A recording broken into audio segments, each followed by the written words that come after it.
دا د برازیل یا د ارجنټاین د فوټبال تماشګیر نه بلکې د خیبر ضلع تحصیل لنډی کوتل دی په کوم کې چې سالانه آل پاکستان فوټبال ټورنمنټ شروع دی او په دې کې د بیلابیلو علاقو څلور شپېته د فوټبال ټیمونه برخه اخلي خو د لنډی کوتل خلک د فوټبال د لوبې سره ډیره زیاته مینه کوي په روزانه بنیاد سره تقریبا تر 40,000 پورې تماشګیر دا میچونه ګوري او هم دغه مینې او د جذبې له کبله د لنډی کوتل خاورې د پاکستان انټرنیشنل فوټبال ټیم ته لوبغاړي هم ورکړي او د دې څرګند ثبوت هم په همدغه میچ کې جنګېدونکي لوبغاړی اتیک شینواري کوم چې د پاکستان نمایندګي کړې ده سنو پښتونخوا ته وویل ډسټرکټ خیبر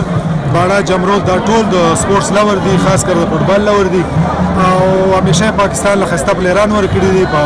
انټرنیشنل سطح باندې او ډومېسټک او اوسم ریسنټلی چې کوم دي زموږ انټرنیشنل پلیران په ټول غټو خاریاګانو کې زیات پلیران زموږ له ورکړي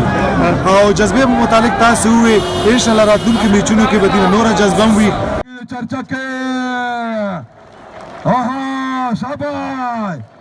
د آل پاکستان فوټبال ټورنمنټ ته بیا په مقامي سطح باندې هر کال کولی شي په دې موقع میچ کتو د پاره ډسټرکټ سپورټس افیسر محمود حسین هم راغلی و چې وویل چې دغه ګراوند د سهولتونو پوره کولو د پاره به د خپلې هلې ځلې همدغسې جاري ساتي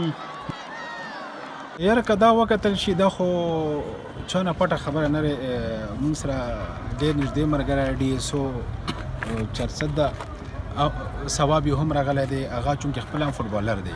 موږ دا وکتل چې ماشاءالله لکه څرنګه ما ویلي چې خیبر او بالخصوص د لنډی کوتل تحصیل د کې ټول انټرنیشنل پلیر لګیا دي جنګي کنه نو دنه د اندازه ته سوال د څومره کراوډ دی تقریبا مور دین 30,000 40,000 د کراوډ ډیلی بیس باندې دلته وي او ان شاء الله حکومت به د ټاپ پریورټي کې د ګراوند باندې مونږ کار چلو کوي او د فوټسال ګراوند باندې چلو معراج شینواري کوم چې دغه فوټبال ټورنمنټ د انتظامیې یو سینیر غړی دی وی ویل چې په دغه های سکول ګراوند باندې د صوبایي حکومت دوی له هیڅ قسمه سهولت نه دی ورکړی او دوی د صوبایي حکومت نه ګیله وکړله او فاینل ته تقریبا چې داسې 12 ورځې به ان شاء الله بعد به فاینلي او بس مې یو څه اظهار ټولو خلکو نه کړو ګورنمنټ نیم کړو او زه ته وایم چې موږ کوم منې پی دي نیم کړو ځکه چې دومره کراوډ چرته په ایشیا کې به نه وي ایشیا کې به چرته یو ګراوند کې ټورنمنټ کې دومره کراوډ نه خو دې ته کاته پکار دي چې دومره کراوډ لپاره ګراس نه واشروم نه چینجینګ روم نه فویلین نه دا لږه زه ته موږ لپاره مې او شرم خبره پکار دی چې دوی ګورنمنټ هم دې ته مخ واړي او موږ موجوده منې او پی ایم دې ته مخ واړي او خیبر سوسلب سره میټنګونه وکړي چې دلته کومې محرومۍ مجبورۍ دي چې دا ختم شي خوندور میچ